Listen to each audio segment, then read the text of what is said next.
Il a des usines de cocaïne. Je crois que je reste sur ma première déclaration. Il faut qu'il surveille son derrière. En avez-vous parlé aux membres du Congrès? Marco, tu devrais en parler. Nous avons appelé les membres du Congrès. On ne peut pas avertir tout le monde dans ce genre de mission. Alors, ce n'est pas le genre de mission qu'on peut appeler les gens et leur dire que ça pourrait arriver dans les 15 prochains jours. Mais pour l'essentiel, on a arrêté 2 fugitifs de la justice américaine et le département de la guerre a soutenu le département de la justice dans ce dossier. Mais on ne peut pas simplement donner d'avance, avertir les gens d'avance parce que ça met la mission en danger. Le Congrès a tendance à fuiter. S'ils avaient fuité tout ça, le résultat aurait été très différent, n'est-ce pas? Ils savaient que nous y allions. Il y avait beaucoup de navires sur la mer. Mais le Congrès va fuiter et on ne veut pas de fuite. Monsieur le Président, vous avez vu cette opération se dérouler en direct.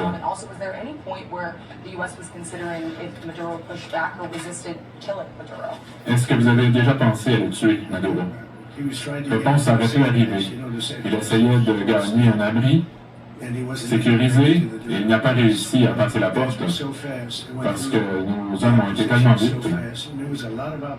Il y avait beaucoup d'opposition. Et on se demandait si on les avait surpris, mais ils attendaient quelque chose. Il y a eu beaucoup de résistance, il y a eu beaucoup de tirs. Il a essayé de gagner son abri, mais on aurait fait sauter la porte. En 47 secondes, je pense. Peu importe l'épaisseur, c'était une porte très épaisse, mais il n'a pas réussi à s'y rendre. Il était à la porte, mais il n'a pas réussi à fermer. Question. Où est-ce que Maduro va atterrir? Il va arriver à New York très bientôt. Mais où est-ce qu'on va le détenir? Ce sont les officiels là-bas qui vont décider.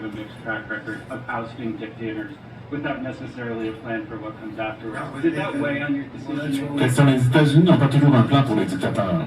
Réponse, avec moi, ce sera différent. Nous avons eu beaucoup de victoires derrière nous. Nous avons gagné contre Soleimani, contre al-Baghdadi, Midnight Hammer. Ça a été incroyable.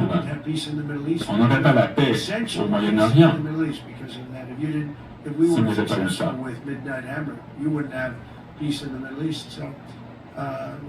Il y a eu beaucoup de victoires avec moi et aucune perte, aucun échec. Question, combien de temps pensez-vous diriger le Venezuela? Réponse, j'aimerais que ça se fasse rapidement, mais ça prend du temps. Il faut reconstruire toute l'infrastructure. Toute l'infrastructure est pourrie. C'est très dangereux. Ça peut exploser. Le pétrole, c'est dangereux. C'est une matière dangereuse à extraire de la terre et ça a tué beaucoup de gens. Ça peut tuer beaucoup de monde aussi. Les infrastructures sont trop vieilles. Il y a beaucoup de choses qui ont été construites il y a 25 ans. Nous allons les remplacer. Nous allons sortir beaucoup d'argent pour nous occuper de ce pays. Question, Monsieur le Président. La Chine, la Russie et l'Iran ont des intérêts au Venezuela. Comment est-ce que cette opération affecte votre relation avec ces pays? Réponse, pour ce qui est de la Chine, la Russie, nous allons nous expliquer, mais les autres pays qui veulent du pétrole, nous allons vendre le pétrole aux autres pays. On va